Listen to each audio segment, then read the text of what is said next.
नागपुर के तहसील थाना क्षेत्र से एक बड़ी खबर सामने आ रही है, जहां पुलिस ने इलाके में दहशत फैलाने वाले गुंडों के खिलाफ सख्त रुख अख्तियार किया है।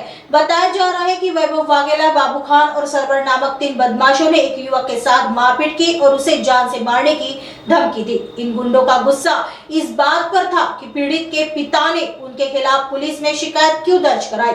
इलाके में गुंडागर्दी और नशीले पदार्थों के बढ़ते प्रभाव की शिकायतों को देखते हुए डीसीपी जोन 3 के राहुल मदने और तहसील पुलिस की टीम ने इलाके का दौरा किया। पुलिस ने त्वरित कार्रवाई करते हुए 3 में से 2 मुख्य आरोपी जिसमें बाबू खान और सरवर को गिरफ्तार कर लिया है। तीसरे आरोपी की तलाश भी जारी है।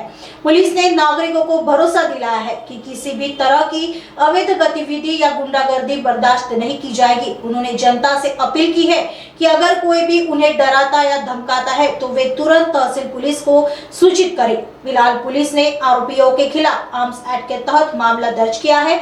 आगे की जांच पुलिस कर रही है।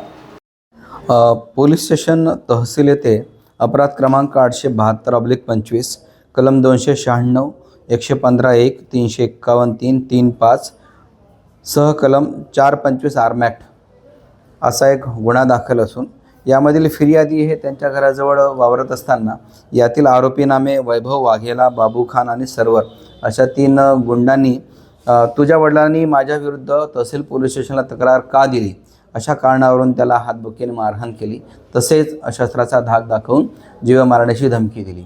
अशा तक्रारीवरून पोलीस स्टेशनला सदरचा गुन्हा दाखल करण्यात आलेला आहे।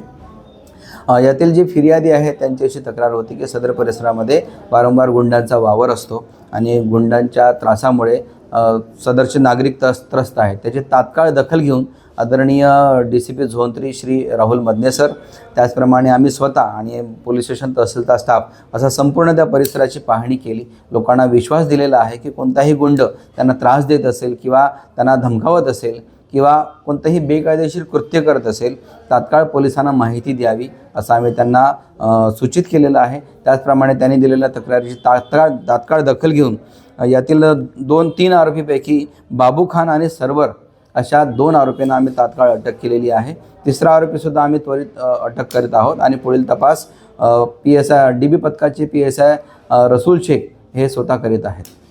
लोकांचं काही नाही ते म्हणजे गल्लीमध्ये गांजा पिणं काही असे काही दारू पिणं असं होतं। आम्ही सलग 3 दिवसापासून सदर परिसरामध्ये पेट्रोलिंग करत आहोत। सध्या तरी तिथे कोणी आम्हाला तसं त्या प्रकारचे पुरावे दिसून आलेले नाही किंवा त्या प्रकारे कोणी गांजा पिताना मिळून आलेलं नाही। पेट्रोलिंग करताना कालसुद्धा एक आरोपी रेकॉर्डवर दिलेला आरोपी सदर परिसरामध्ये बाईकवर जात असताना आम्ही अचानक त्याला थांबून तपासणी केली असता तो आम्हाला गांजा पिलेला आढळला। आम्ही तात्काळ त्याच्यावर कन्झम्पशनची केस केलेली आहे NDPS ॲक्टनुसार आणि त्याला लॉकअपमध्ये बंद केलेला आहे। यापुढेही किंवा याच्यापूर्वीही कोणी जर सदर परिसरामध्ये असं कोणतंही अवैध काम करत असेल तर आम्ही त्याला तात्काळ कायद्याचा धडा शिकवू याची सर्व नागरिकांनी खात्री बाळगावी आणि असं कोणीही गुंड तिथे गुंडगिरी करत असेल तर तात्काळ पोलिसांना माहिती द्यावी जेणेकरून आम्हाला त्वरित त्याच्यावर ॲक्शन घेता येईल।